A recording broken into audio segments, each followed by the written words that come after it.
Hello guys, welcome to the class, and today we will going to discuss a problem from the spectroscopy, and this question belongs to the CSIR NAT JRF 2018, right? So now the question is given that the correct order of the carbonyl stretching frequency for the given compound is.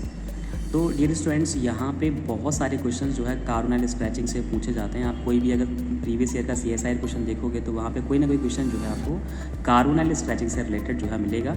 आपको compounds given होंगे और उन compounds को carbonyl stretching frequency के order में arrange करना होगा।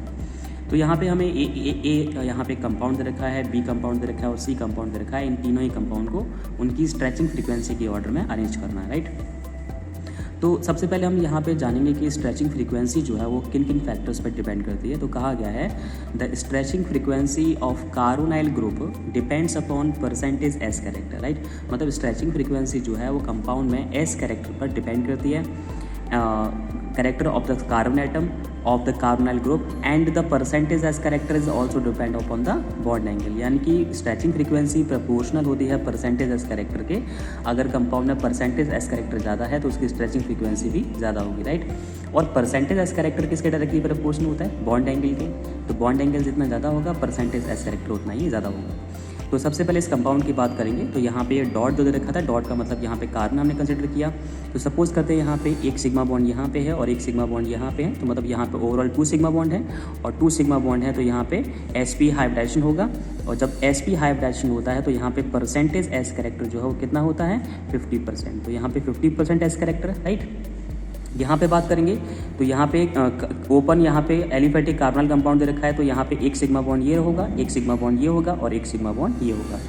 तो ओवरऑल यहाँ पे sp2 हाइब्रिडेशन होगा, और sp2 हाइब्रिडेशन केस में यहाँ पे 33.33% एस कैरेक्टर होगा, राइट।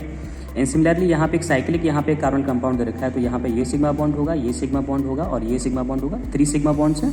तो यहाँ पे सिमिलरली sp2 हाइब्रिडेशन होगा, और sp2 हाइब्रिडेशन में यहाँ पे फिर से जो है 33.33% एस कैरेक्टर होगा। तो एक बात तो कंफर्म है कि यहाँ पे परसेंटेज एस कैरेक्टर जो है वो इन दोनों से ज़्यादा है। तो यहाँ पे हम क्या करेंगे, इसकी स्ट्रेचिंग फ्रीक्वेंसी इन दोनों से ज़्यादा होगी, राइट। अभी क्या करना है नाउ, अभी हम क्या करेंगे, इन दोनों में देखेंगे क्योंकि यहाँ पे परसेंटेज एस कैरेक्टर दोनों का ज़्यादा मतलब एक जैसा है। तो अभी क्या करेंगे, बॉन्ड एंगल को कंपेयर करेंगे क्योंकि परसेंटेज एस कैरेक्टर से डिटेक्ट हो नहीं पा रहा है यहाँ पे। तो यहाँ पे बॉन्ड एंगल देखेंगे तो यहाँ पे सपोज करेंगे कि ये वाला जो बॉन्ड एंगल है वो सपोज यहाँ पे α2 है, और यहाँ पे ये जो बॉन्ड एंगल है वो कैसा है? α1 है। तो यहाँ पे ये एलिफेटिक है, मतलब ओपन यहाँ पे अल्काइल चेन है और ओपन अल्काइल चेन है। तो यहाँ पे क्या होगा, रिपल्सन जो है कैसा होगा? मिनिमम होगा। और यहाँ पे स्ट्रेन जो है ज़्यादा हो जाएगा, क्योंकि यहाँ पे साइक्लिक कंपाउंड बनाओ तो यहाँ पे स्ट्रेन ज़्यादा हो जाने की वजह से जो अंदर का ये वाला जो बॉन्ड एंगल है वो ये जो है इससे रिड्यूस हो जाएगा, क्योंकि यहाँ पे ओपन है। तो ओपन होने की वजह से यहाँ पे इस वाली अल्काइल चेन और इस अल्काइल चेन के बीच में रिपल्सन जो है मिनिमम होगा। और जब रिपल्सन मिनिमम है तो यहाँ पे बॉन्ड एंगल कैसा होगा? मैक्सिमम होगा। और यहाँ पे स्ट्रेन जो है बढ़ जाएगा, क्योंकि यहाँ पे आपने साइक्लिक चेन यहाँ पे दी हुई है। तो इस चेन और इस चेन के बीच में यहाँ पे रिपल्सन जो है बढ़ जाएगा, जिसकी वजह से यहाँ बॉन्ड एंगल रिड्यूस हो जाएगा। तो अगर यहाँ पे α1 की अगर हम बात करेंगे तो α1 जो है वो लेस देन होगा एज कम्पेयर ऑफ द α2, यानी कि α1 is less than the α2। So that हमें तो यहाँ पे ये वाला बॉन्ड एंगल फाइंड आउट करना होता है स्ट्रेचिंग फ्रीक्वेंसी के लिए। तो ये β1 है और ये β2 है। अगर α1 लेस है तो यहाँ पे β1 जो है कैसा होगा? ग्रेटर होगा, और β2 कैसा होगा? लेसर होगा।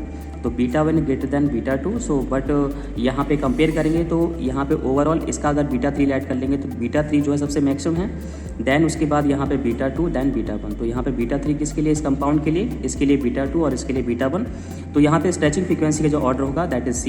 देन उसके बाद यहाँ पे A आ जाएगा, देन उसके बाद यहाँ पे B आ जाएगा। So the correct order will be the CAB।